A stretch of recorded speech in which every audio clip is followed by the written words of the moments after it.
आज आपण आलेलो आहोत काटेपिंपळगाव येथील एक प्रसिद्ध शेतकरी आणि शेती याच्यामध्ये चांगलं डेव्हलप केलेलं चांगलं म्हणजे शेतीचा चांगला विकास केलेला. तर त्यांचा आपण आज त्यांचे म्हणजे त्यांनी ह्या शेतीसाठी काय वापरलंय, काय तयारी केली आणि काय म्हणजे कोणत्या ह्या पिकासाठी त्यांनी काय औषध फवारले याची त्यांच्या तोंडून आपण माहिती घेणार. नमस्कार सर. नमस्कार. तुमचं नाव सांगा. माझं नाव यशवंत भिका धोत्रे, मुक्काम पोस्ट काटेपिंपळगाव, तालुका गंगापूर, जिल्हा औरंगाबाद. बर. Mobile number 9923 61 56 31. तुमचा हा कांदा दिसतोय किती क्षेत्रामध्ये लावलेला आहे? हा 1 एकर मध्ये.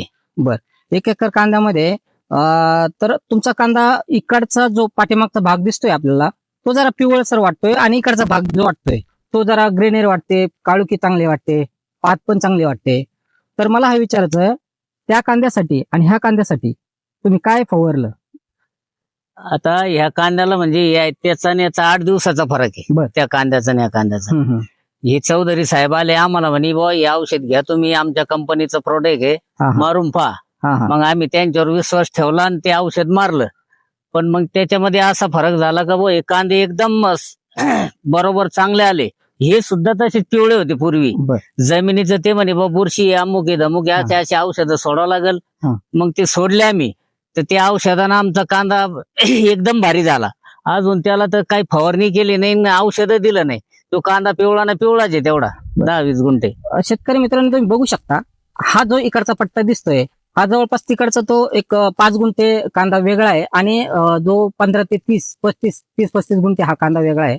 ह्या कांद्यासाठी तुम्ही बघू शकता ग्रीनरी आहे, जबरदस्त आहे, काळुकी आहे आणि ती म्हणजे तुमची पाताला जो पीळ पडतो तो सुद्धा अजिबात नाहीये. आणि तिकडच्या कांद्याला तुम्ही बघू शकता जो पिवळापणा आहे, करपलेली पात आहे. हे फक्त झालंय ईश्वरी कंपनीचं, ईश्वरी एंटरप्राइजेसचं होजो आणि विटाबेन हे प्रॉडक्टमुळे झालेलं आहे. तर तुम्ही बघू शकता आज शेतकऱ्याच्या तोंडून ऐकत आहोत आपण, विटाबेन आणि होजो इतकं जबरदस्त प्रॉडक्ट आज मार्केटमध्ये लॉन्च झालेलं आहे आणि शेतकऱ्यांच्यासाठी जबरदस्त रिझल्ट देत आहे. कारण आपली एकच अपेक्षा तर आपला खर्च वाया गेला नाही पाहिजे शेतकऱ्यांचा. तर ह्या शेतकऱ्यांना जे फवारलंय असं त्यांच्या तोंडून ऐकत आहोत आपण.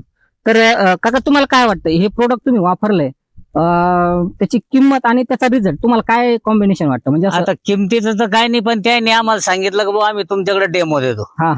डेमो देतो. मला वाटलं बा चांगला असला तर बरं होईल, नाही दुसऱ्या औषधीत आम्ही वापरतो. बरोबर. पण आम्हाला इतका आनंद झाला का त्यांनी इतका भारी डेमो दिला, तर त्यांनी काय आमच्याकडून 5 पैसे घेतले नाही, पण एकदम पीक व्यवस्थित आला आमचं.